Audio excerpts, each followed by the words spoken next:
Welcome dear all. आज इस video में हम NIOS का 12th स्टैंडर्ड हिंदी चैप्टर 9 पढ़ने जा रहे हैं। हिंदी का है ये चीफ की दावत। ये भीष्म सहानी द्वारा लिखी गई कहानी है। जैसे उन्होंने कहा है कि आप दावतों में या पार्टियों में शामिल हुए होंगे और घर पर भी दावतें या पार्टियां आपने आयोजित की होंगी। इनके पीछे कोई ना कोई उद्देश्य अवश्य होता है। चीफ की दावत भी एक कहानी है, दावत की घटना पर आधारित है, जिसके माध्यम से नगरों में रह रहे मध्यम वर्गीय परिवारों में तेजी से उन्नति करने की लालसा, अवसरवादिता, स्वार्थ पूर्ति के लिए पारिवारिक संबंधों की आत्मीयता को ताक पर रखने की प्रवृत्ति को उजागर किया गया है। तो यहाँ पर भीष्म सहानी ने बहुत ही सुंदर तरीके से एक मध्यम वर्गीय परिवार की दावत को और बताया है कि किस तरह से वो तैयारी करते हैं। चीफ की दावत। आज मिस्टर श्यामनाथ के घर चीफ की दावत थी। श्यामनाथ और उनकी धर्म पत्नी को पसीने पोंछने की भी फुर्सत ना थी। पत्नी ड्रेसिंग गाउन पहने हुए, उलझे हुए बालों का जूड़ा बनाए, मुंह पर फैली हुई सूखी और पाउडर को भूले, और मिस्टर श्यामनाथ सिगरेट पर सिगरेट फूकते हुए चीजों की बेहिसित हाथ में थामे एक कमरे से दूसरे कमरे में आ जा रहे हैं। यानी कि वो कितने बिजी है, यहाँ पर ये चित्रण किया गया है। आखिर 5 बजते बजते तैयारियां मुकम्मल होने लगी। कुर्सियां, मेज, तिपाइयां, नैपकिन्स, फूल सब बरामदे में पहुंच गए। ड्रिंक का भी इंतजाम बैठक में कर दिया गया। बैठक मतलब जिसे हम हॉल कहते हैं। अब घर का फालतू सामान अलमारियों के पीछे और पलंग के नीचे छिपाया जाने लगा। तभी श्यामनाथ के सामने साहस एक अड़चन खड़ी हो गई। माँ का क्या होगा? यहाँ पर वो अपनी पत्नी को पूछ रहे कि माँ का क्या होगा। इस बात की ओर ना उनका और ना उनकी कुशल गृहिणी का ध्यान गया था। मिस्टर श्यामनाथ श्रीमती की ओर घूमकर अंग्रेजी में बोले, माँ का क्या होगा? श्रीमती काम करते करते ठहर गई और थोड़ी देर तक सोचने के बाद बोली, इन्हें पिछवाड़े इनके सहेली के घर भेज दो। रात भर बेशक वहीं रहे, कल आ जाएं। श्यामनाथ सिगरेट मुंह में रखे सुकड़ी आंखों से श्रीमती के चेहरे की ओर देखते हुए पल भर सोचते रहे। फिर सिर हिलाकर बोले, नहीं, मैं नहीं चाहता कि उस बुढ़िया का आना जाना यहाँ फिर से शुरू हो। पहले ही बड़ी मुश्किल से बंद किया था। माँ इसे कहे कि जल्दी ही खाना खा के शाम को ही अपनी कोठरी में चली जाए। मतलब वो कह रहे कि वो नहीं चाहते कि वो पड़ोस में माँ को छोड़ के आए, फिर वो पड़ोसी उनके घर पर आए। तो वो अपनी पत्नी को बोल रहे कि माँ को जल्दी से खाना भी ना खिला के उनके रूम में उनको बोलो कि सो जाए, जाके बंद हो जाए या सो जाए। मेहमान कहीं 8 बजे आएंगे, इससे पहले ही अपने काम से निपट लें। सुझाव ठीक था, दोनों को पसंद आया, मगर फिर सहसा श्रीमती बोल उठी, जो वह सो गई और नींद में खर्राटे लेने लगी तो साथ ही तो बरामदा है जहां लोग खाना खाएंगे। एक और समस्या खड़ी हो गई कि माँ के खर्राटे से जो है मेहमानों को आवाज आएगी, तो इन्हें कह देंगे कि अंदर से दरवाजा बंद कर ले, मैं बाहर से ताला लगा दूंगा। या माँ को कह देता हूँ कि अंदर जाकर सोए नहीं, बैठी रहे। और क्या? देखा, यहाँ पे माँ को ताला लगाने की बात कही जा रही है। और जो सो गई तो डिनर का क्या मालूम कब तक चले, 11 बजे तक तो तुम ड्रिंक ही करते रहते हो। यहाँ दोनों जन बात कर रहे, पति पत्नी। श्यामनाथ कुछ खींच उठे, हाथ झटकते हुए बोले, अच्छी भली यह भाई के पास जा रही थी, तुमने यूं ही खुद अच्छा बनने के लिए बीच में टांग अड़ा दी। ठीक है, तो यहाँ पर वो अपनी पत्नी को कह रहे कि उनकी माँ जो है भाई के पास जा रही थी, लेकिन पत्नी ने उन्हें लेकर आ गई। वाह, तुम माँ और बेटों की बातों में मैं क्यों बुरी बनो, तुम जानो और वह जाने। मिस्टर श्यामनाथ चुप रहे। यह मौका बहस का ना था, समस्या का हल ढूंढने का था। उन्होंने घूमकर माँ की कोठरी की ओर देखा। कोठरी का दरवाजा बरामदे में खुलता था। कोठरी यानी कि कमरा या रूम कह सकते हैं। बरामदे की ओर ताकते हुए झट से बोले, मैंने सोच लिया है। और उन्हीं कदमों से माँ की कोठरी के बाहर जा खड़े हुए। माँ दीवार के साथ एक चौकी पर बैठी दुपट्टे में मुंह सिर लपेटे माला जप रही थी। सुबह से तैयारी होती देखते हुए माँ का भी दिल धड़क रहा था। बेटे के दफ्तर का बड़ा साहब घर पर आ रहा है, सारा काम सुबीते से चल जाए। माँ, आज तुम खाना जल्दी खा लेना। यहाँ पर जो है उन्होंने श्यामनाथ ने अपनी माँ से कहा। मेहमान लोग 7:30 बजे आ जाएंगे। माँ ने धीरे से मुंह पर से दुपट्टा हटाया और बेटे को देखते हुए कहा, आज मुझे खाना नहीं खाना है बेटा। तुम जानते तो हो, मांस मछली बने तो मैं कुछ नहीं खाती।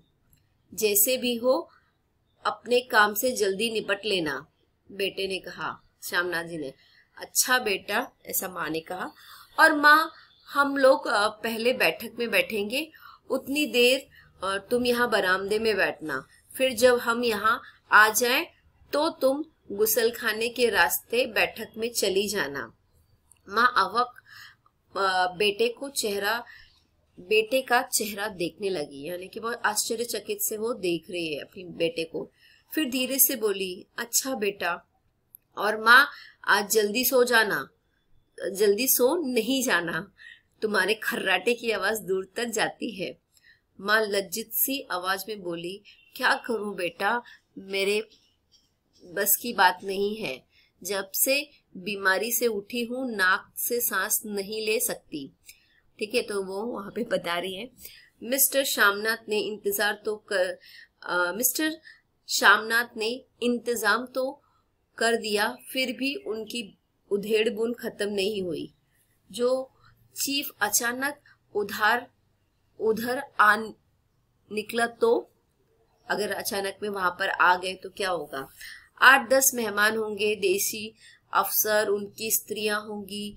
कोई भी गुसल खाने की तरफ जा सकता है। क्षोभ और क्रोध में वह फिर झुलझुलाने लगे और कुर्सी को उठाकर बरामदे में कोठरी के बाहर रखते हुए बोले, आओ माँ, इस पर जरा बैठो तो।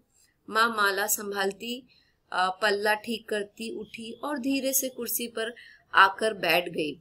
यूं नहीं माँ, टांगे ऊपर चढ़ाकर नहीं बैठते, यह खाट नहीं है। माँ ने टांगे नीचे उतार ली। और खुदा के वास्ते टांगे नंगे पांव नहीं घूमना, ना ही वहां खड़ाऊ पहनकर सामने आना। किसी दिन तुम्हारी वह खड़ाऊ उठाकर मैं बाहर फेंक दूंगा। माँ चुप रही। कपड़े कौन से पहनोगी माँ? जो है वही पहनूंगी बेटा, जो कहो पहन लो। मिस्टर श्यामनाथ सिगरेट मुंह में रखे फिर खुली आंखों से माँ की ओर देखने लगे और माँ के कपड़ों की ओर सोचने लगे। श्यामनाथ हर बात से तरतीब चाहते थे। घर का सब संचालन उनके अपने हाथ में था। खूटियां कमरे में कहाँ लगी जाए, बिस्तर कहाँ पर बिछे, किस रंग के पर्दे लगाए जाएं, श्रीमती कौन सी साड़ी पहने, मेज किस साइज की हो। श्यामनाथ को चिंता थी कि अगर चीफ की साक्षात माँ से हो गया तो कहीं लज्जित नहीं होना पड़े। माँ को सिर से पांव तक देखते हुए बोले, तुम सफेद कमीज और सफेद सलवार पहन लो माँ, पहन के आओ तो जरा देखूं। माँ धीरे से उठी और अपनी कोठरी में कपड़े पहनने चली गई। यह माँ का झमेला ही रहेगा। उन्होंने फिर अंग्रेजी में अपनी स्त्री से कहा, कोई ढंग की बात हो तो भी कोई कहे। अगर कहीं कोई उल्टी सीधी बात हो गई, चीफ को बुरा लगा तो सारा मजा जाता रहेगा। माँ सफेद कमीज सफेद सलवार पहनकर बाहर निकली। छोटा सा कद, सफेद कपड़ों में लिपटा छोटा सा सूखा हुआ शरीर, धुंधली आंखें, केवल सिर के आधे झड़े हुए बाल पल्ले की ओट में छिपे पाए थे। पहले से कुछ ही कम कुरूप नजर आ रही थी। चलो ठीक है, कोई चूड़ियां वूड़ियां हो तो वह भी पहन लो, कोई हर्ज नहीं। चूड़ियां कहाँ से लाऊं बेटा? तुम तो जानते हो सब जेवर तुम्हारी पढ़ाई में बिक गए। यह वाक्य श्यामनाथ को तीर की तरह लगा। तिनक कर बोला, यह कौन सा रगड़ा छेड़ दिया माँ? सीधा कह दो नहीं है जेवर। बस इससे पढ़ाई वढ़ाई का क्या ताल्लुक है? जो जेवर बिका तो कुछ बनकर ही आया है, मेरा नहीं लौटा है। जितना दिया है उससे दुगना ले लेना। मेरी जीभ जल जाए बेटा, तुमसे जेवर लूंगी। मेरे मुंह से यूं ही निकल गया। जो होते तो लाख बार पहनती। 5:30 बज चुके थे। अभी मिस्टर श्यामनाथ को खुद भी नहा धोकर तैयार होना था। श्रीमती कब की अपने कमरे में जा चुकी थी। श्यामनाथ जाते ही एक बार फिर माँ को हियायत करते गए। माँ, रोज की तरह गुमसुम बन के नहीं बैठी रहना। अगर साहब इधर आ निकले और कोई बात पूछे तो ठीक तरह से बात का जवाब देना। मैं ना पढ़ी ना लिखी बेटा, मैं क्या बात करूंगी? तुम कह देना माँ अनपढ़ है, कुछ जानती समझती नहीं। वह नहीं पूछेंगे। 7 बजते बजते माँ का दिल धक धक करने लगा। अगर चीफ सामने आ गया और उसने कुछ पूछा तो वह क्या जवाब देगी? अंग्रेजी को तो दूर से ही देखकर वह घबरा उठती थी। यह तो अमेरिकी है, ना मालूम क्या पूछे। मैं क्या कहूंगी? माँ का जी चाहा कि चुपचाप पिछवाड़े विधवा सहेली के घर चली जाए, मगर बेटे के हुक्म को कैसे टाल सकती थी। चुपचाप कुर्सी पर से टांगे लटकाए वहीं बैठी रही। एक कामयाब पार्टी वह है जिसमें ड्राइंग कामयाबी से चल जाए। श्यामनाथ की पार्टी सफलता के शिखर पर पहुंचने लगी। वार्तालाप उसी रॉ में बह रहा था जिस रॉ में ग्लास भरे जा रहे थे। कहीं कोई रुकावट ना थी, कोई अड़चन ना थी। साहब को विस्की पसंद आई, मेम साहब को पर्दे पसंद आए, सोफा कवर का डिजाइन पसंद आया था, कमरे की सजावट पसंद आई थी। इससे बढ़कर क्या चाहिए था? साहब तो ड्रिंक के दूसरे दौर में ही चुटकुले और कहानियां कहने लग गए थे। दफ्तर में जितना रोब रखते थे, यहाँ पर उतने ही दोस्त परवाह हो रहे थे। और उनकी स्त्री काला गाउन पहने, गले में सफेद मोतियों का हार सेट और पाउडर की महक से ओत-पोत कमरे में बैठी सभी देसी स्त्रियों की आराधना का केंद्र बनी हुई थी। बात बात पर हंसती, बात बात पर सिर हिलाती और श्यामनाथ की स्त्री से तो ऐसे बातें कर रही थी जैसे उनकी पुरानी सहेली हो। और इसी रॉ में पीते पिलाते 10:30 बज गए। वक्त गुजरता पता ही न चला। आखिर सब लोग अपने अपने ग्लासों में से आखिरी घुट पीकर खाना खाने के लिए उठे और बैठक से बाहर निकले। आगे आगे श्यामनाथ रास्ता दिखाते हुए, पीछे चीफ और दूसरे मेहमान। इसके आगे की जो ये कहानी है हम अगले वीडियो में देखेंगे।